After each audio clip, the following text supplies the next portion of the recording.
कभी कभी बस एक फैसला, एक कदम और खुद पर थोड़ा सा यकीन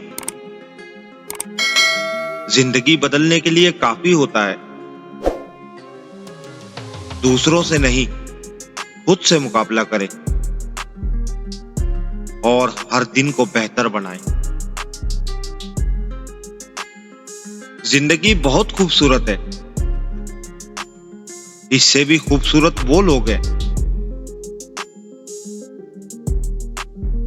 जो इसकी खूबसूरती में अपने हिस्से के रंग भरते हैं। तो कोशिश करें कि लोगों के लिए बिना किसी मतलब के आसानियां पैदा करें। किसी के लिए अच्छा बोलकर किसी के लिए एक मुस्कुराहट भी काफी होती है।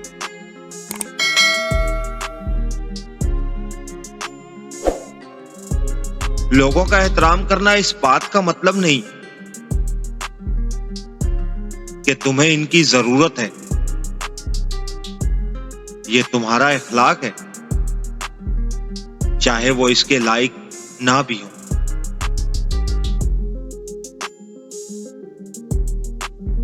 आपकी जिंदगी में कुछ रिश्ते ऐसे होते हैं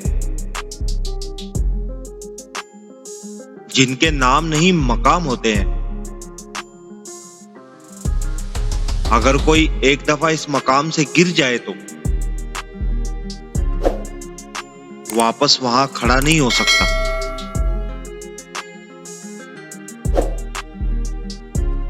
जिंदगी ने हमें यह सिखाया है कि हमारी खामियों से ज्यादा हमारी खूबियों की वजह से हमें नापसंद किया जाता है।